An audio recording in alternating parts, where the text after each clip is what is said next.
রাউজানত অগ্নি দুর্গত 11 পরিবারের মাঝে গৃহ নির্মাণালয় আর্থিক সহায়তা প্রদান করছে বিএনপির কেন্দ্রীয় নির্বাহী কমিটির ভাইস চেয়ারম্যান সাবেক সংসদ সদস্য গিয়াসউদ্দিন কাদের চৌধুরী।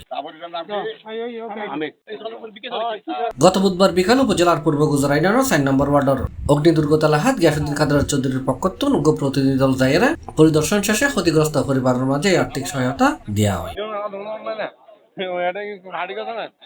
এই সময় উপস্থিত আছেন উপজেলা বিএনপির সাবেক যুগ্ম আহ্বায়ক ফিরোজ আহমেদ, সংযুক্ত আরব আমিরাতর বিএনপির সাবেক সাধারণ সম্পাদক এস.এম. আলাউদ্দিন, সাবেক সাংসদ গিয়াসউদ্দিন কাদের চৌধুরীর প্রেস সচিব খুরশেদ আলম, স্থানীয় সমাজ হিতৈষী আব্দুল মাহমুদ মেম্বার, প্রবাসী ঐক্য পরিষদের নেতা মোহাম্মদ বাদশাহ, স্থানীয় বিএনপি নেতা মোহাম্মদ ফুরকান, নুরুল আফসার, সুলেমান, সৈয়দ আমিনুল ইসলাম, ইউনিয়ন যুবদলের সাবেক সভাপতি মোহাম্মদ জাকির। অন্তর্গত পূর্ব গুজরাট ইউনিয়নের 3 নম্বর ওয়ার্ডে গত সপ্তাহে সংগঠিত বৈদ্যুতিক শর্ট সার্কিট থেকে 11টি পরিবারের অগ্নিকাণ্ড সরজমিনী পরিদর্শন বিগত দিনে আসি রাউজান উপজেলা নির্বাহী অফিসার সহ উপস্থিত হইলাম।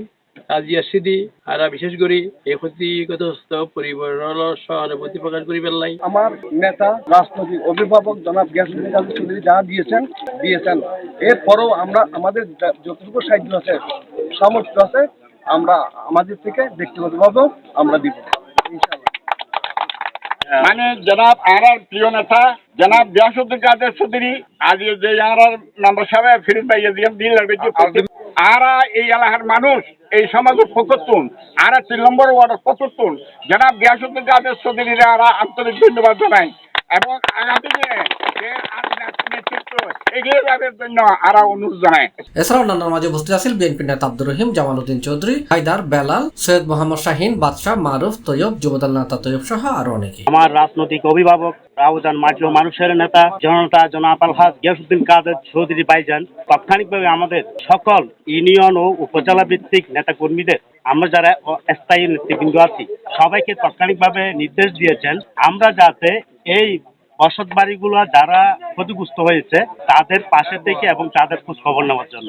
আমাদের প্রিয় নেতা আলহাজ গিয়াসউদ্দিন কাদের চৌধুরীর বদৌলতে আমরা এখানে বারবার পড়া বাড়ির জন্য আমরা বারবার অনুদান পেয়ে যাচ্ছি, এতে আমরা খুবই কৃতজ্ঞ। উল্লেখ্য, গত 22 জুন দুপুরে এক ভয়াবহ অগ্নিকাণ্ডত 11 পরিবারের বসতঘর সম্পূর্ণরূপে পুড়ে ছাই। অগ্নিকাণ্ডের সংবাদে বিএনপির কেন্দ্রীয় নির্বাহী কমিটির ভাইস চেয়ারম্যান গিয়াসউদ্দিন কাদের চৌধুরীর নির্দেশে বিএনপির নেতাল তাৎক্ষণিকভাবে ঘটনাস্থল পরিদর্শন করে নানানভাবে সহায়তা প্রদান করে। সর্বশেষ গত বুধবার গড় নির্মাণালয় নগদ অর্থ সহায়তা দিয়ে সেই সাথে গিয়াস কাদেরের নির্দেশে দলীয় নেতাকর্মীও ক্ষতিগ্রস্ত সহায়তায় হাত বাড়ায় দিয়ে। C+ TV Chittagong.